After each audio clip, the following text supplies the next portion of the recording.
The Trudeau government is expected to face more tough questions today about its fall agenda. Under special scrutiny is its revamped benefits package and the replacement to CERB, the Canada Emergency Response Benefit. As I was just saying, it runs out this weekend, and the Liberals have now made a crucial tweak to its replacement, one that could help them survive an upcoming confidence vote. We begin with Jacqueline Hansen and the big question that remains for the Canadians who depend on the CERB: how soon will its replacement take effect? Good morning, Jacqueline. Good morning, Heather. So we know that this transition has to happen because the legislation that enabled CERB originally, that is coming to an end. So we are expecting that this transition to EI is going to start as of Sunday. So this is this expanded EI program. And there had been concern about it because it was introduced in August. The idea of it was introduced in August, that there was going to be a base minimum of $400 a week. Now, if you times that by 4 for the month, you're only looking at $1,600, and compare that to the $2,000 that people were getting for CERB, that could be a significant impact on their finances. However, the NDP since then had been really pushing for the replacements for CERB to be equal to it. And the Liberals yesterday, they said that they agree, and they are changing that so that the base is now $500.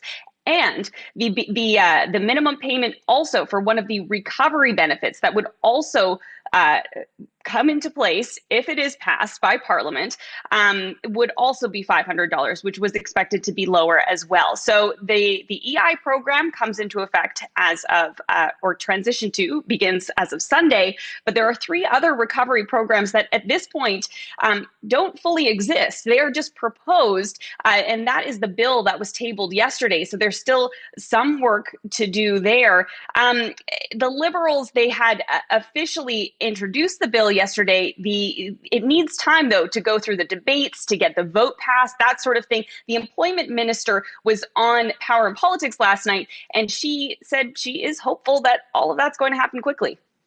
In order for there not to have a disruption on the benefit side. Now, remember, 3/4 of people are going into EI. They're all taken care of. That's by regulation. Their benefits are secured. But for the people who are relying on the transition of CERB to the CRB, we need something in place at the beginning of October so that their benefits won't be disrupted. All right. So that the benefits won't be disrupted, how then is this going to work, Jacqueline, the transition from CERB onto this new EI?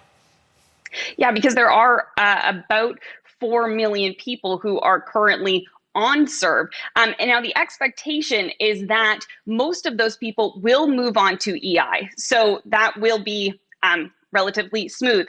Many of those people were already getting their CERB payments through Service Canada, which is how you would also get EI. So that will automatically happen for them. The others will have to actually apply for EI and go through the process. So if you are getting CERB and you know that you're EI eligible, you need to check where your CERB has been coming from and make sure whether or not you need to go and apply for it coming this Sunday. But then the other programs, like I said, they don't exist yet. So there is some, we're going to have to wait and see. And there is some confusion among people as to whether, where they're supposed to apply, when they're supposed to apply, and whether they'll qualify.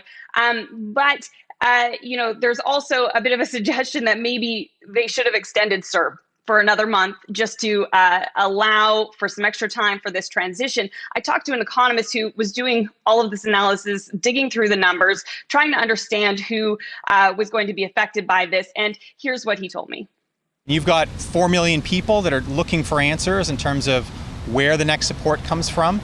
That's a lot of people to service on phone lines and emails and so on. So I think it's going to be a real challenging time. And it didn't have to be this way. I mean, we could have extended CERB for another month, give us a longer runway to get all the pieces in place.